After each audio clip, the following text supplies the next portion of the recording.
જય શ્રી કૃષ્ણ. સર્વ વૈષ્ણવોને મારા ભગવત સ્મરણ. જ્ઞાનતિમિરાન્ધસ્ય જ્ઞાનાંજન શલાકયા ચક્ષુરુન્મિલિતમેન તસ્मै શ્રી ગુરવે નમઃ. શ્રી ગોવર્ધન નાથ કી જય. શ્યામ સુંદર શ્રી અમુને મહારાણી કી જય. શ્રી વલ્લભાધીશ કી જય. શ્રી ગોસાઈજી પરમ દયાલ કી જય. શ્રી ગોકુલનાથ કી જય. શ્રી હરિરાયજી મહાપ્રભુની જય.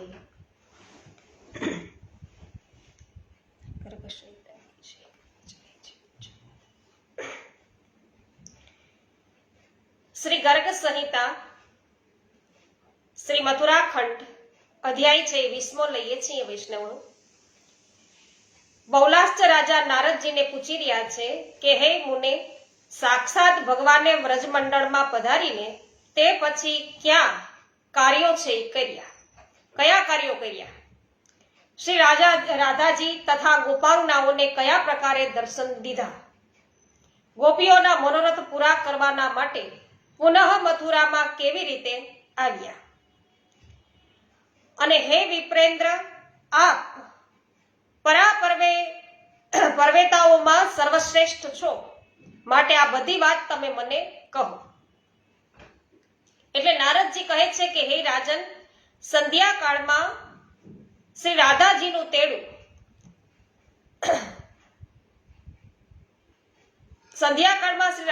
તેડું થતા સ્વયં ભગવાન શ્રી કૃષ્ણ સદા શીતલ કદલી વનની એકાંત જગ્યાએ ગયા. ત્યાં જેમાં ફુવારા ચાલતા હતા એવા મેઘ મહેલ હતા. રંભા દ્વારા ચંદન છે એ છટાતા હતા. યમુનાજીને સ્પર્શીને પ્રવાહિત થનારો મંદ વાયુ ઠંડા જળના કણ વિખેરતો હતો અને સુધાકર ચંદ્રમાના રશ્મિઓની નિરંતર અમૃત છે એ ઝરતું હતું. એવું શીતળ કદલી વન પણ શ્રી રાધાજીના વિરહાગ્નિની જ્વાળાથી ભસ્મીભૂત થતું હતું. આટલી શીતળતા હોવા છતાં શ્રી રાધાજીનો વિરહ અગ્નિ એવો છે વૈષ્ણવો. તો શ્રી કૃષ્ણના મિલનની આશા જ શ્રી રાધાજીનું નિરંતર રક્ષણ કરતી હતી. ત્યાં ગોપીઓના તમામ જૂથો આવ્યા કે જે સેંકડોની સંખ્યામાં હતા. તેમણે શ્રી રાધાજીને નિવેદન કર્યું કે માધવ પધાર્યા છે. આ સાંભળીને સાક્ષાત વૃષભાનુવરના પુત્રી શ્રી રાધાજી તરત જ ઉઠ્યા અને સખીઓથી ઘેરાયેલા તે શ્રી કૃષ્ણને લાવવાને માટે આવ્યા. તેમણે શ્રી હરિને આસન આપ્યું, પાદ્ય, અર્ધ્ય અને આચમન આદિ મનોહર ઉપચાર પ્રસ્તુત કર્યા. તે સાથે કુશળ પૂછવામાં અતિ ચતુર શ્રી રાધા શ્રી હરિને સાદર કુશળ પણ પૂછતા હતા અને કોટી કોટી તરુણ કંદર્પોના માધુર્યને હરી લેવાને શ્રી હરિના દર્શન કરી અને શ્રી રાધાજીએ બધા દુઃખોને એવી રીતે ત્યજી દીધા. તો પ્રભુનું દર્શન કર્યું એટલે બધા જ દુઃખો છે એ જતા રહ્યા. કે જેમાં બ્રહ્મનો બૌદ્ધ આપણને પ્રાપ્ત થાય અને જ્ઞાની છે ગુણોના પ્રતિ તદાત્મ્યનો ભાવ છે છોડી દે છે એ પ્રકારે. તો કીર્તિ કુમારીએ પ્રસન્ન થઈ અને શૃંગાર ધારણ કર્યા રાધાજીએ. શ્રી કૃષ્ણ જ્યારે પરદેશના પથિક થઈને ગયા હતા ત્યારથી તેમણે પોતાના શરીર પર શૃંગાર કર્યા નહોતા. એટલે કે વૃંદાવન અહીંયા વ્રજ છોડી અને જ્યારે પ્રભુ મથુરા ગયા અક્રૂરજીની સાથે, તે પછીથી રાધાજીએ શૃંગાર નહોતા સજ્યા. તો નહોતો કદી એમને ચંદન લગાડ્યું, ન તો પાન ખાધું કે ન તો સુધા સમાન સ્વાદિષ્ટ ભોજન છે ગ્રહણ કર્યું, ન દિવ્ય સૈયાની રચના કરી અને ન તો કદી કોઈ સાથે હસી મજાક કરી.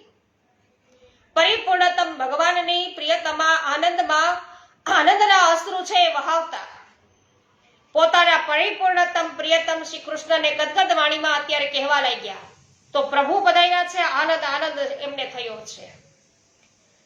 અને ગદગદ વાણીમાં રાધાજી કહે છે કે હે પ્યારે, યાદવપુરી મથુરા છે કેટલું દૂર છે, અત્યાર સુધી પધાર્યા નહોતા, ત્યાં તમે શું કરો છો? હું મારા એકાંતના દુઃખને સી રીતે કહું? તમે તો સર્વના જ્ઞાતા છો, તેથી સર્વ કંઈ જાણો છો. રાજા સૌદાસના રાણી મધ્યંતી, નળના રાણી દમયંતી તથા મિથિલા, નરેશ, નંદિની, સીતાજી એ ત્રણેયમાંથી કોઈ અહીં નથી. પછી કોને સન્મુખ રાખીને આ વેરી વિરહના દુઃખનું હું વર્ણન કરું? એ કે અહીંયા દમયંતી હોત તો એની હારે કઈક હું વાત કરત, કારણ કે અમે સમદુખિયા કહેવાય. સીતાજી હોત તો એની હારે કહ્યું. અહીંયા એવું કોઈ છે નહીં, તો હું કોની હારે મારે વિરહ વેદના છે એ વ્યક્ત કરું? તો આ ગોપાંગનાઓ પણ મારા જેવી જ પરિસ્થિતિમાં છે, તેથી તેઓ પણ કદી દુઃખ દર્શાવવાના માટે સમર્થ નથી. તો જેમ ચકોરી શરદ કાળના ચંદ્રમાને અને મયુરી નૂતન વાદળાને નિહાળવા ઈચ્છે છે, તે પ્રકારે હું તમને શ્રી વૃંદાવન ચંદ્ર તથા ઘનશ્યામને નિહાળવા માટે ઉત્સુક રહું છું. તમારા સખા ઉદ્ધવને ધન્ય છે કે જેમણે તરત જ તમારા દર્શન અમને કરાવ્યા. તો આ વ્રજમાં બીજું કોઈ એવું નથી કે જેના પ્રેમથી તમે અહીં આવો. જો આમ કટાક્ષ પણ કરી રહ્યા છે. નારદજી છે એ રાજાને કહે છે કે હે રાજાને આ પ્રકારે કહેતી અને નિરંતર રડતા શ્રેષ્ઠ લક્ષ્મી સ્વરૂપ શ્રી રાધાજીને જોઈ અને શ્યામ સુંદરના અંગ અંગ કરુણાથી વિહવળ થયા. તેમના નેત્રોમાંથી અશ્રુ ટપકવા લાગ્યા. તેમણે તત્કાળ બેઉ હાથોથી ખેંચી અને પ્રિયતમાને હૃદય સરસા ચાપી દીધા અને નીતિયુક્ત વચનો કહી અને ધીરજ આપી. તો અહીંયા પ્રભુ નીતિયુક્ત વચનો કહે છે. જો શું કે છે કે હે રાધે, શોક ના કરો, હું તારા પ્રેમથી તો અહીં આવ્યો છું. આપણા બંનેનું તેજ ભેદ રહિત અને એક જ છે. તો લોકોએ એને બે ખાલી માન્યું છે. હે સુભે, જેમ દૂધ અને તેની શ્વેતતા, એની સફેદી છે એ એક જ છે, તે પ્રકારે આપણે બંને એક જ છીએ. તો જ્યાં હું છું ત્યાં તું સદા વિરાજે છે. તો આપણા બંનેનો વિયોગ કદાપી થતો જ નથી. હું પૂર્ણ પરબ્રહ્મ છું અને તું જગન માતા તટસ્થા શક્તિ છે. તો આપણી બંનેની વચ્ચે વિયોગની કલ્પના મિથ્યા જ્ઞાનના કારણે છે. તું તે સમજ. હે વરાનને, જેમ આકાશમાં નિત્ય વિરાજતો મહાન વાયુ સર્વત્ર વ્યાપક છે, જેમ જળ સૂક્ષ્મ રૂપે સર્વત્ર વ્યાપ્ત છે, જેમ કાષ્ઠમાં અગ્નિ છે રહેલો જ હોય છે, તથા જેમ અંદર અને બહાર રહેલી આ પૃથ્વી પરમાણુ રૂપે વ્યાપ્ત છે, તે જ રીતે હું નિર્વાકાર ભાવે સર્વત્ર રહેલો છું. જેમ જળ વિવિધ રંગોથી યુક્ત હોવા છતાં પણ તેનાથી જુદું છે, તે પ્રકારે હું ત્રિગુણાત્મક ભાવોના સંપર્કમાં રહીને પણ તેનાથી સર્વદા સંપૃક્ત છું. એ પ્રકારે તું મારું સ્વરૂપ છે એ તું જો, મારા સ્વરૂપને જો અને સમજ, તેનાથી હંમેશા આનંદ રહેશે. હે સુમુખી, હું અને મારું એ બે ભાવનું કારણ દ્વૈતની કલ્પના હોય છે. જ્યાં સુધી સૂર્ય છે એનાથી ઉત્પન્ન થયેલા વાદળો સૂર્ય અને દ્રષ્ટિની મધ્ય વિદ્યમાન છે, ત્યાં સુધી દ્રષ્ટિ પોતાના જ સ્વરૂપભૂત સૂર્યના દર્શન કરી શકતી નથી. જય હો. તો અહીંયા શું કીધું કે સૂર્ય છે, અહીંયા સૂર્ય છે એ જ પ્રકારે છે પોતાની કિરણો છે તેજથી એનાથી કોઈ અલગ નથી. એ જ પ્રકાર અહીંયા બતાવી રહ્યા છે.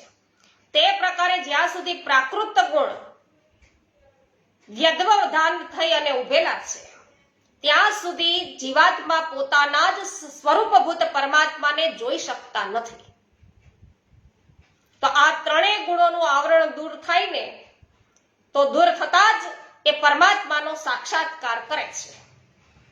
જો મન ગુણો વિષયોમાં આસક્ત છે તો તે બંધનકારક થાય છે, અને જો પરમ પુરુષ પરમાત્મામાં જોડાયેલું હોય મન, તો મોક્ષની પ્રાપ્તિ કરનારું થાય છે. તો આ પ્રકારે મનને બંધન અને મોક્ષ બેઉનું કારણ બતાવવામાં આવ્યું. તો મનને જીતીને પૃથ્વી પર અસંગ થઈને વિચરો. તો મન છે એને જીતી લ્યો, કહેવાનો અર્થ એમ છે. હે ભામિની, લોકમાં મનનો સંપૂર્ણ ભાવ સંબંધ બંને તરફથી પરસ્પરની અપેક્ષા રાખીને થાય છે. તો એક તરફી તો થતો નથી, આજુબાજુ બંનેની પરસ્પર કંઈક અપેક્ષા હોય છે. એમ કિંતુ પ્રેમ શું છે? પ્રેમ સ્વયં જ કરી શકાય છે. તેથી મારામાં પોતાના તરફથી જ પ્રેમ કરવો જોઈએ. પ્રેમના સમાન આ પૃથ્વી પર બીજું કંઈ પણ છે એ મારી પ્રાપ્તિનું સાધન નથી. તો મને પ્રાપ્ત કરવો હોય પ્રભુ કે તો પ્રેમ સિવાય બીજું એક પણ સાધન નથી.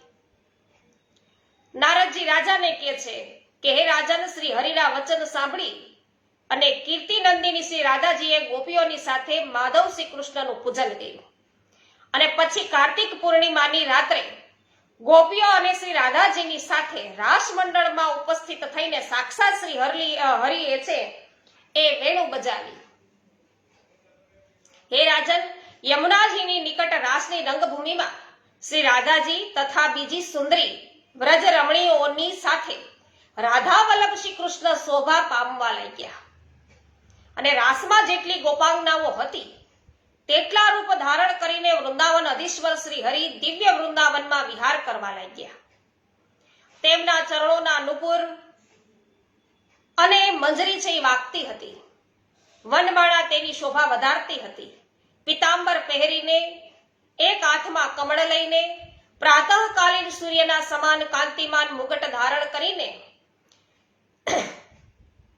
તો એકદમ ઝગમગતા સુવર્ણમય કુંડળોથી મંડિત થઈને, છડી લઈને, બંસરી વગાડતા વાદળ સમી કાંતિવાળા શ્રી હરિ નટવર વેશમાં શોભતા હતા. અત્યંત પ્રકાશમાન કૌસ્તુભ રત્ન તેમના વક્ષસ્થળ પર દિવ્ય પ્રભા વિખેરતા હતા કે જાણે રતિની સાથે રતિપતિ ન હોય એવું દર્શન થવા લાગ્યું.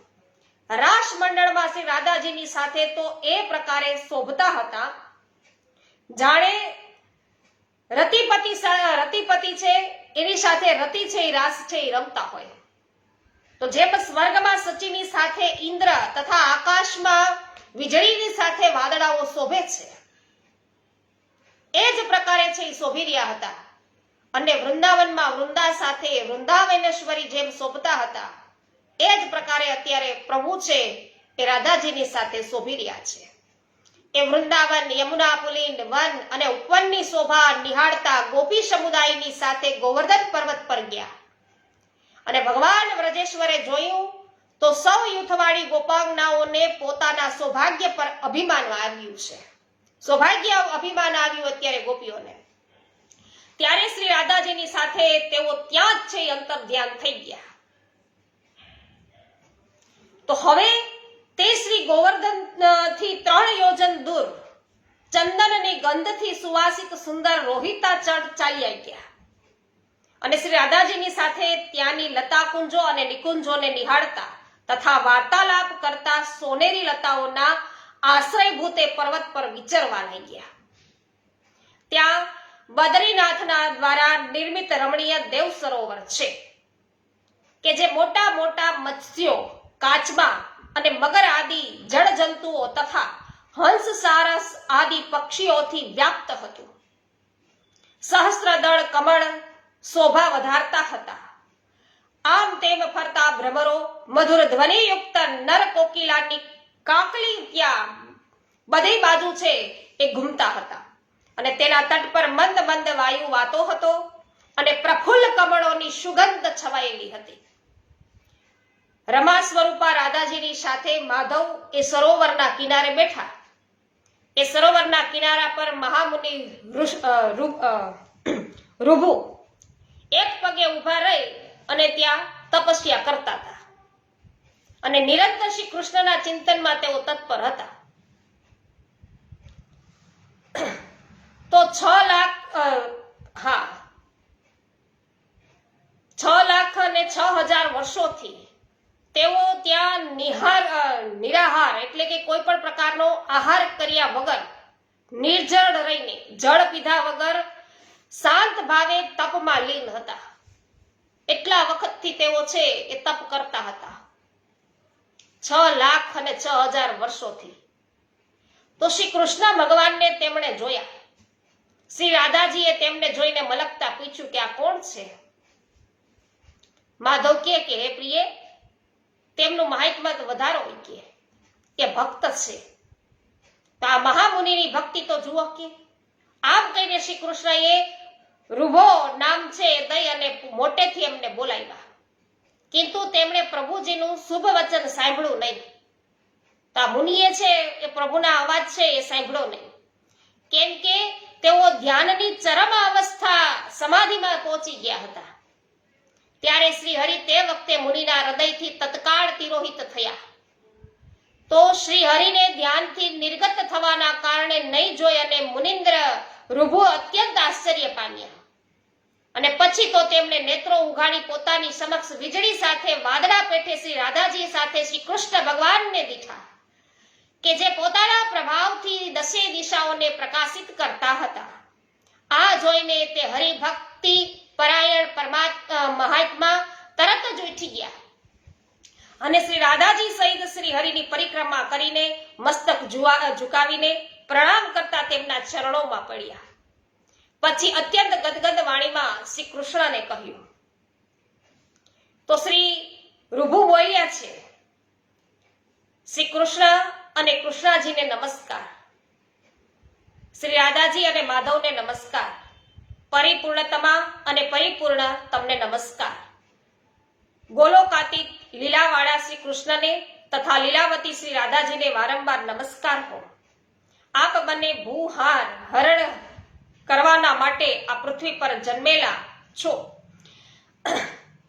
તો અહીંયા પૃથ્વી, આ ધરતી પરનો જે ભાર છે, ભૂહાર હરણ, તો ધરતી પરનો ભાર છે એ દૂર કરવાના માટે આપ અહીંયા પ્રગટ્યા છો અને મને શાંતિ પ્રદાન કરવાને માટે તમે અહીં પધારેલા છો. તો પરસ્પર સંયુક્ત વિગ્રહવાળા આપ બંને શ્રી રાધાજી અને શ્રી હરિને મારા નમસ્કાર હો.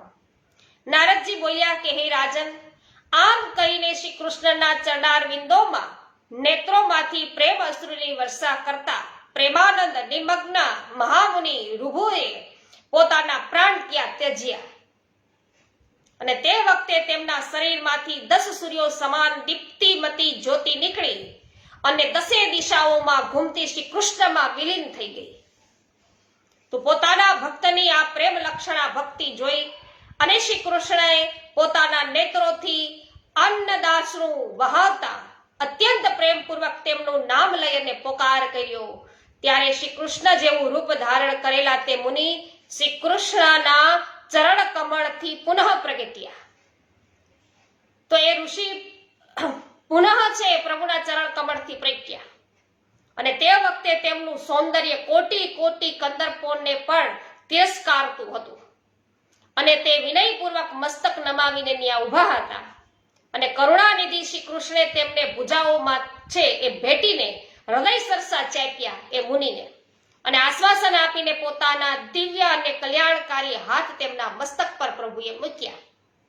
હે મિથિલેશ્વર, ત્યાર પછી શ્રી કૃષ્ણ અને રાધાજીની પ્રદક્ષિણા કરીને તેમને પ્રણામ કરીને મુનિવર રૂભુ એક મનોહર વિમાન પર આરૂઢ થઈને પોતાના તેજથી સર્વ દિશાઓને પ્રકાશિત કરતા ગોલોક ધામમાં ગયા. અને મહામુનિ રૂભુની આ પરામ મુક્તિ જોઈ અને વૃષભાન નંદિની શ્રી રાધાજીને ઘણું જ આશ્ચર્ય થયું અને તે ઘણીવાર સુધી આનંદાશ્રુ છે વહાવતા રહ્યા. અને પછી તેઓએ શ્રી કૃષ્ણને કહ્યું છે. તો અહીંયા વૈષ્ણવો આ પ્રમાણે ગર્ગ સંહિતામાં મથુરા ખંડના નારદ બહુલાચ સંવાદમાં રૂભુનો મોક્ષ એ નામનો આ 20મો અધ્યાય પૂરો થયો છે. રાધાજી શું વાત કરે છે એ હવે પછીના આપણે અધ્યાયમાં જોઈશું. નીતાબેન પટેલ, આપનું સ્વાગત છે. જય હો. પોસ્ટ શેર કરવા બદલ આભાર. હેમાબેન ગુજરાતી, આપનું પણ સ્વાગત છે. આભાર. લીનાબેન પટેલ, સ્વાગત છે. જુલીબેન સખરેલિયા, સ્વાગત છે. રંજનબેન લુણાગરિયા, જય હો, આપનું સ્વાગત છે. ભગતરામભાઈ ગુર્જર, સ્વાગત કરું છું આપનું. વિનોદભાઈ ગજર, ભાવનાબેન ગજર, સ્વાગત છે. જય હો. વિઠ્ઠલભાઈ ગોંડલિયા, સ્વાગત છે. શિલ્પાબેન લુણાગરિયા, જગદીશભાઈ લુણાગરિયા, સ્વાગત કરું છું. કેવી પટેલ, આપનું સ્વાગત છે. અને સર્વ વૈષ્ણવજનોને આજના ઉત્સવની ખૂબ ખૂબ મંગલ બધાઈ. કિશોરભાઈ નાર તથા પ્રવીણાબેન નાર પણ આપની સાથે ઉપસ્થિત છે. કેવી પટેલભાઈ, તો એમનું પણ સ્વાગત કરું છું. રમેશભાઈ પટેલ સ્વાગત છે.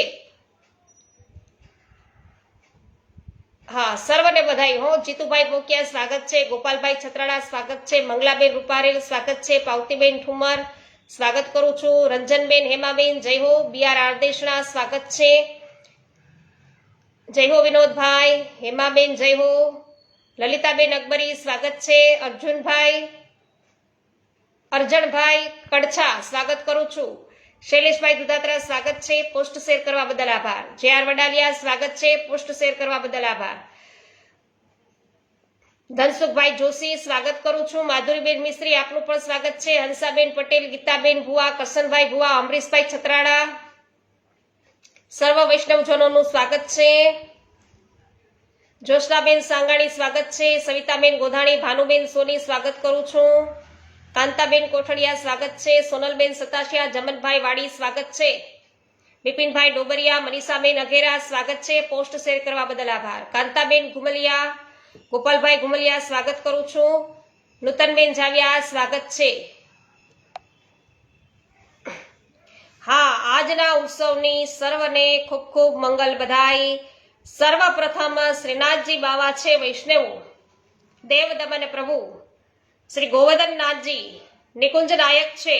એમની ઉર્ધ્વ ભુજા, વામ ઉર્ધ્વ ભુજા છે, એમના દર્શન આજના જ દિવસે છે એ થયેલા. આજે જ એમનું ઉર્ધ્વ ભુજાનું છે એ સર્વ કોઈ છે એ પ્રાગટ્યના દર્શન કરી શક્યા વ્રજવાસી.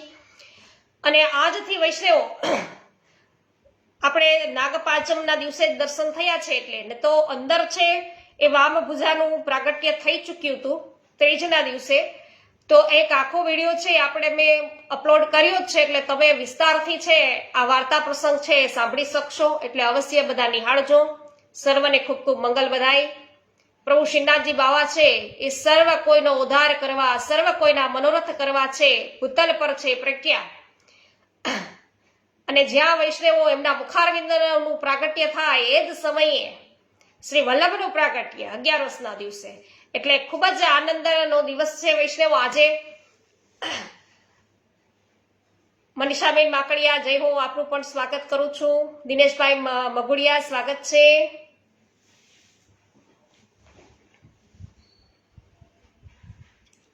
અધ્યાય 21 આપણે બધા પ્રવેશ કરીએ. શ્રી રાધાજીએ શું કહ્યું છે, શું પૂછ્યું કે હે માધવ, આ મુનિશ્રેષ્ઠ ને ધન્ય છે કે જે તમારા એટલા મોટા ભક્ત અને મહાન પ્રેમી હતા, તેમણે તમારું સ્વારૂપ્ય પ્રાપ્ત કર્યું અને તમે પણ એમના માટે અશ્રુ વહાવતા રહ્યા. તો હે પાપનાશન, હવે તમારે એમના દેહના અગ્નિ સંસ્કાર પણ કરવા જોઈએ. કે એમનું આ શરીર તપના પ્રભાવથી અત્યાર સુધી નિર્મળ આકારમાં પ્રકાશિત થાય છે. નારદજી બોલ્યા કે હે રાજન, ત્યાં શ્રી રાધાજી આમ કહેતા હતા કે મુનિનું શરીર એક નદીના સ્વરૂપમાં પરિણિત થઈ ગયું. શું થયું? નદી છે એના સ્વરૂપમાં પરિણિત થઈ ગયું, નદી થઈ ગયું એમનું શરીર. અને રોહિતાચળ પર વહેતી એ પાપનાશીની નદી આજે પણ વૈષ્ણવો દેખાય છે. તો તેમના શરીરને નદીના રૂપમાં પરિણિત જોઈને શ્રી રાધાજીને વધારે અધિક આશ્ચર્ય થયું. ત્યારે એ વૃષભાન નંદિનીએ નંદ રાજકુમારને એવું કહ્યું. પ્રભુને શું પૂછ્યું, શું કહ્યું રાધાજીએ કે હે શ્યામ સુંદર, આ મહામુનિનું શરીર જળ રૂપમાં કેવી રીતે પરિણિત થયું? હે દેવ, મારા આ સંશયને તમે સંપૂર્ણ રૂપે દૂર કરો. તો ભગવાન કહે છે કે હે રંભોરું, આ મુનીશ્વર પ્રેમ લક્ષણા ભક્તિથી યુક્ત હતા અને તેથી એમનું શરીર છે ને એ દ્રવ ભાવને પ્રાપ્ત થયું. તમારી સાથે મને વર આપવાના માટે આવેલા જોઈને તો આપણા બેનના છે દર્શન કર્યા એણે, તો મહામુનિ રૂભુ અત્યંત પ્રસન્ન થયા કે અને તેથી તેમનું કલેવર તે પ્રકારે જળ રૂપમાં પરિણિત થઈ ગયું. તો જેમ હું પહેલા દ્રવ ભાવને પ્રાપ્ત થયો હતો એ પ્રકારે. તો શ્રી રાધાજી પૂછે છે કે હે દેવ દયાનિધે, તમે કેવી રીતે દ્રવ ભાવને પ્રાપ્ત થયા હતા? આ વાત મને ઘણી વિચિત્ર લાગે છે, માટે તમે એ વિસ્તારપૂર્વક મને કહો. તો ભગવાન કહે છે કે આ વિષયમાં જાણીને લોકોએ પ્રાચીન ઇતિહાસને સાંભળ્યા કરે છે, જેના શ્રવણ માત્રથી પાપોનો સંપૂર્ણ રીતે નાશ થઈ જાય છે કે તો પૂર્વકાળમાં પ્રજાપતિ બ્રહ્માજી મારા નાભી કમળથી પ્રગટ થઈને, એટલે આની પહેલાના જે કાળ છે એમાં પ્રજાપતિ બ્રહ્માજી મારા નાભી કમળથી પ્રગટ થઈ અને પ્રાકૃત જગતની સૃષ્ટિ રચવા લાગ્યા. તેઓ પોતાના તપ અને મારા વરદાનથી શક્તિશાળી હતા. તો એક વખત સૃષ્ટિના સર્જક બ્રહ્માજીની ગોદથી સુંદર પુત્ર નારદજીનો જન્મ થયો. તો તે મારી ભક્તિથી ઉન્મત્ત થઈ અને ભૂમંડળ પર ભ્રમણ કરતા મારા નામ પદોનું કીર્તન કરવા લાગ્યા કે તે એક દિવસ પ્રજાપતિ બ્રહ્મદેવે નારદજીને એવું કહ્યું કે હે મહામતે, આમ વ્યર્થ ઘૂમવાનું તમે છોડો અને પ્રજાની સૃષ્ટિ કરો. તો તેમની વાત સાંભળીને જ્ઞાન માર્ગ પરાયણ નારદજીએ આ પ્રમાણે એમને કીધું કે હે પિતાજી, હું સૃષ્ટિ રચીશ નહીં, કારણ કે તે શોખ મોહ કરાવનાર છે. એટલે સંસાર ભોગવવાની વાત થાય છે વૈષ્ણવ, કે હું સૃષ્ટિ રચીશ નહીં, એ તો શોખ અને મોહ કરનાર છે. તો હું તો શ્રી હરિના નામોનું કીર્તન અને તેમની ભક્તિ કરીશ. આપ પણ આ સૃષ્ટિ વ્યાપારમાં લાગી અને દુઃખથી અત્યંત આતુર રહો છો, તેથી આપ પણ હવે સૃષ્ટિની રચના છે ને છોડી દો કે તો આ સાંભળીને બ્રહ્માજીના હોઠ છે ને તો ક્રોધથી ફફડવા લાગ્યા. તેમણે ક્રોધિત થઈને શાપ આપતા એવું કહ્યું કે દુર્મતે, તું એક કલ્પ સુધી સદા ગાવા વગાડવામાં જ રહેનારો ગંધર્વ થાકે. તો કેટલા વખત સુધી? એક કલ્પ સુધી, એવું કહી દીધું બ્રહ્માજીએ. તો શ્રી રાધે આ પ્રકારે બ્રહ્માજીના શાપથી નારદજી છે ને એ ઉપબર્હણ નામના ગંધર્વ થઈ ગયા અને તે એક કલ્પ પર્યંત દેવલોકમાં ગંધર્વરાજના પદ પર પ્રતિષ્ઠિત રહ્યા. અને એક દિવસ સ્ત્રીઓથી ઘેરાયેલા તે બ્રહ્માજીના લોકમાં ગયા. ત્યાં સુંદરીઓમાં મન લાગેલું રહેવાના કારણે તેમણે બેસુરું ગીત ગાયું. અને ત્યારે બ્રહ્માજીએ પુનઃ છે ને શાપ આપીને એવું કીધું કે દુર્મતે, તું શુદ્ર થાકે. આમ બ્રહ્માજીના શાપથી તે દાસી પુત્ર થયા નારદજી. તો ત્યાંથી તો વાર્તા પ્રસંગ આપણે જાણીએ છીએ, દાસી પુત્ર થયા ત્યાંથી વૈષ્ણવો. તો રાધે પછી કે સત્સંગના પ્રભાવથી નારદજી બ્રહ્મપુત્રત્વને પ્રાપ્ત થયા સત્સંગ દ્વારા. પછી પુનઃ ભક્તિભાવથી ઉન્મત્ત થઈને પૃથ્વી પર તે વિચરતા તે મારા પદોના ગાન અને કીર્તન કરવા લાગ્યા કે અને મુનિન્દ્ર નારદ વૈષ્ણવોમાં શ્રેષ્ઠ. જો અહીંયા પ્રભુ પોતાના મુખે શું કહે છે કે મુનિન્દ્ર નારદજી એ વૈષ્ણવોમાં શ્રેષ્ઠ, મારા પ્રિય અને જ્ઞાનના સૂર્ય છે કે તો તેઓ પરમ ભાગવત છે અને સદા મારામાં જ મન લગાડીને તેઓ રહે છે. તો એક દિવસ જુદા જુદા લોકમાં દર્શન કરતા ગાન છે એ તત્પર નારદ, ગાન તત્પર નારદ એટલે ગાતા ગાતા તેઓ ફરે. પ્રભુના નામનું રટણ કરતા કરતા તેઓ બધે છે ફર્યા કરે અને જેની સર્વત્ર ગતિ છે, બધે જ જઈ શકે છે. તો ઇલાવૃત ખંડમાં તેઓ ગયા, જ્યાં પ્રિયે જંબુ ફળ છે એના રસથી પ્રગટ થયેલા શ્યામ વર્ણા જંબુ નદી વહે છે કે તો જંબુ ફળના રસથી પ્રગટ થયેલા શ્યામ વર્ણના જંબુ નદી ત્યાં વહે છે અને ત્યાં જાંબુનદ નામે સુવર્ણ છે એ ઉત્પન્ન થાય છે. અને એ દેશમાં રત્નમય મહેલોથી યુક્ત તથા દિવ્ય નરનારીઓથી ભરેલું એક વેદનગર નામનું નગર છે. અને જે યોગી નારદે જોયું ત્યાં કેટલાય લોકોના પગ નહોતા, ગુલ્ફ નહોતા અને ઘૂંટણો પણ નહોતા. તો જાંગ અને જગન ભાગોનો પણ કેટલાય લોકોને અભાવ હતો. તે વિકલાંગ અને કુશ ઉદરના હતા અને કેટલાયને પીઠના મધ્ય ભાગમાં ઢેકો નીકળેલો હતો. એટલે આપણે જેને ખુંદ કહીએ છીએ ને ઈ જેમ ઊંટને હોય એમ, તો એવા ઢેકા નીકળેલા હતા. દાંત પડી ગયા હતા તો અથવા તો હાલતા થતા હતા. ખભા બધાયના ઊંચા હતા, મુખ ઝૂકેલા હતા અને કેટલાયની ગરદન નહોતી. તો તો આ પ્રમાણે નારદજીએ ત્યાંની સ્ત્રીઓ અને પુરુષોના અંગ ભંગ જોયા અને તે સર્વને જોઈને પછી મુનિ એવું બોલ્યા કે હો આ સી વાત છે, આ તો બધું જ વિચિત્ર દેખાય છે કે આપ સૌ લોકમાં મુખ કમળના સમાન છે, તો મુખ બધાના મોઢા તો સરસ કમળ જેવા છે, શરીર દિવ્ય છે અને વસ્ત્રો પણ સુંદર છે, તો આપ લોક તો દેવતા છો યા ઉપદેવતા અથવા કોઈ ઋષિ શ્રેષ્ઠ છો, આપ સર્વ લોકો વાજિંત્રો સાથે છો અને રમણીય ગીત ગાવામાં લીન છો, આપ અંગભંગ કેવી રીતે થયા તે અમને તરત જ કહો કે આ આવું કેમ છે બધું. આ પ્રમાણે તેમણે પૂછવાથી તે બધા દીનચિત્ત થઈ અને બોલ્યા. એ બધા શું કહેવા લાગ્યા? રાગો અહીંયા બોલ્યા છે કે હે મુને, અમારા શરીરમાં સ્વતઃ ઘણું ભારે દુઃખ થઈ રહ્યું છે, ખૂબ દુઃખ અમારા શરીરમાં છે, પણ એ બધું તેને કેવું છે એ કહેવાનું ન હોય કે જે તેને દૂર કરી શકે. એને કહેવાય કે જો કોઈને કહીએ તો એ દૂર કરી શકે એવા હોય તો કહેવાય, બાકી બધાને કહેવાથી અર્થ શું? હે મહર્ષે, અમે લોકો તો રાગો છીએ, રાગો, અને વેદ પુરાણમાં અમે નિવાસ કરીએ છીએ. આ બધા શું છે? રાગો છે. રાગો એટલે માલવ રાગ, આપણે નટ રાગ, સારંગ રાગ આપણે કહીએ છીએ ને, એ બધા રાગો છે. એટલે આ રાગોએ એમ કીધું કે અમારા શરીરમાં સ્વતઃ ઘણું ભારે દુઃખ થઈ રહ્યું છે, પણ એ બધું તેને કહેવાનું હોય કે જે એને દૂર કરી શકે. હે મહર્ષે, અમે લોકો રાગો છીએ અને વેદપુરમાં નિવાસ કરીએ છીએ. એ માનદ હું કહે છે કે હે માનદ, અમે અંગભંગ સી રીતે થયા તેનું કારણ હવે કહીએ છીએ. સાંભળો. હરિણ્ય ગર્ભ બ્રહ્માજીનો એક પુત્ર ઉત્પન્ન થયો છે. શું કે છે? હિરણ્ય ગર્ભ નામનો બ્રહ્માજીનો એક પુત્ર ઉત્પન્ન થયો છે અને જેનું નામ છે નારદ કી. એટલે પોઈતની જ વાત આવી વૈષ્ણવ અહીંયા. તે મહામુનિ પ્રેમથી ઉન્મત્ત થઈ અને ક વખતે ધ્રુવપદ ગાતા ગાતા એક પૃથ્વી પર વિચરી રહ્યા હતા.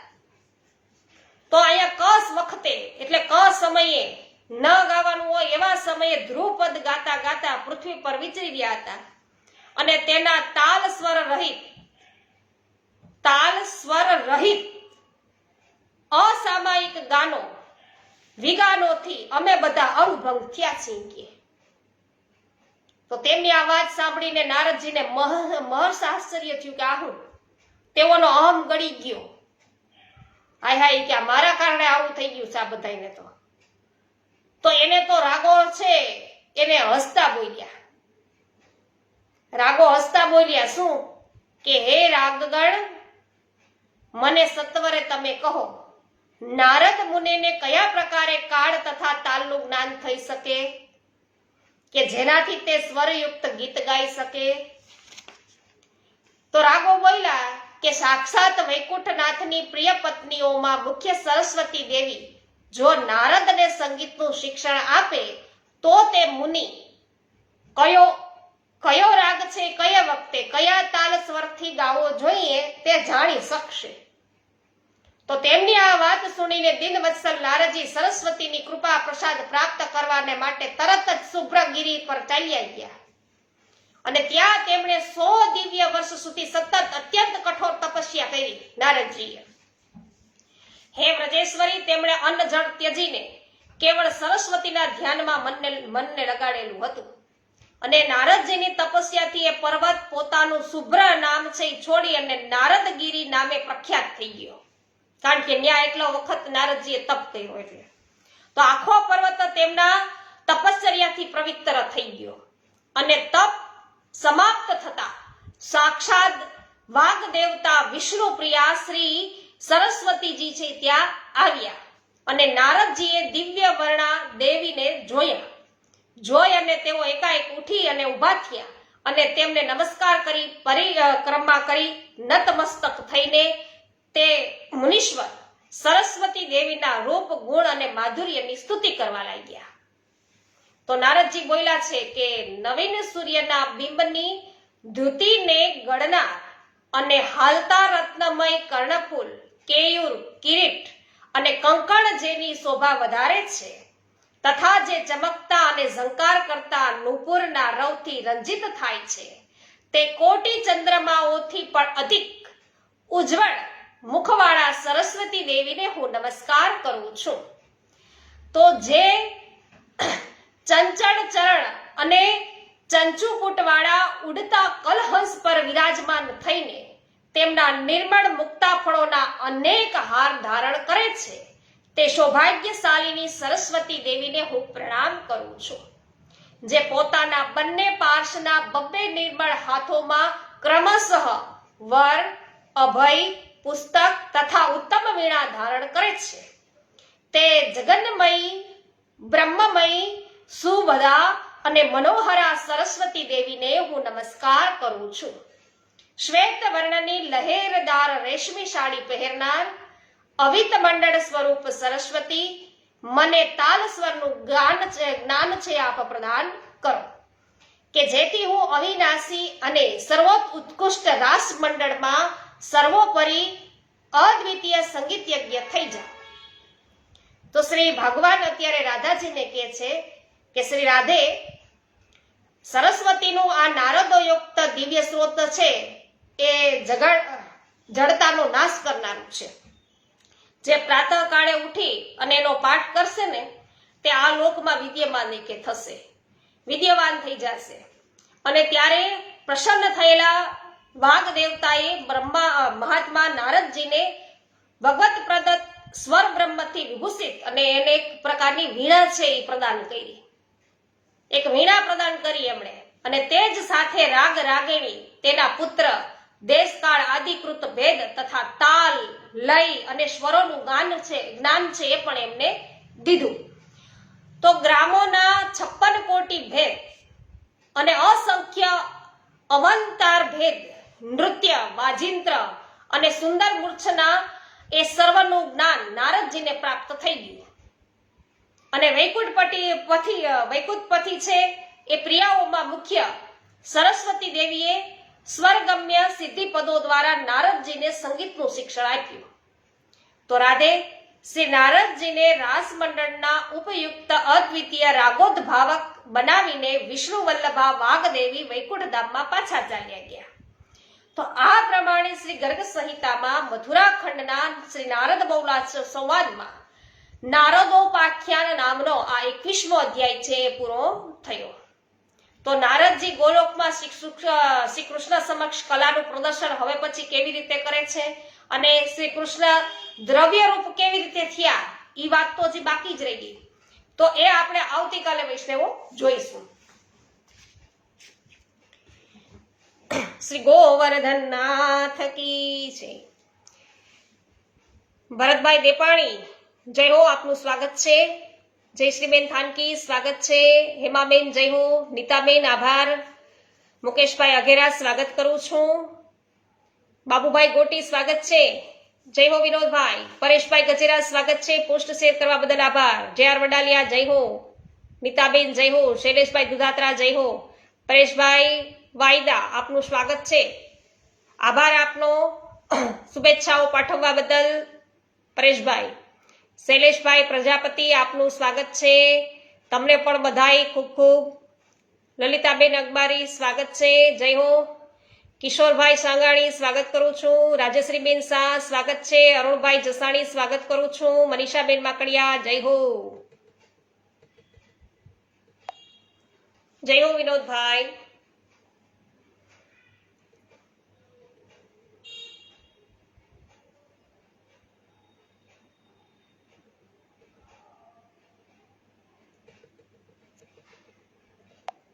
હા, જયંતિભાઈ પેશીવાડિયા, આપનું પણ સ્વાગત કરું છું. કંચનબેન પટેલ ઉપસ્થિત હોય તો એમનું પણ સ્વાગત કરું છું.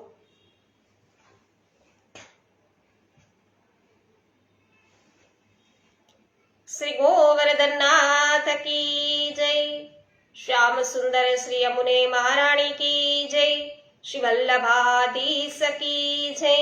શ્રી ગુસાઈજી પરમ દયાલ કી જય. શ્રી ગોકુલનાથ કી જય. શ્રી હરિરાયજી મહાપ્રભુની જય. સર્વે વૈષ્ણવોને મારા જય શ્રી કૃષ્ણ. મનસુખભાઈ ગજેરા, જય શ્રી કૃષ્ણ. જય હો.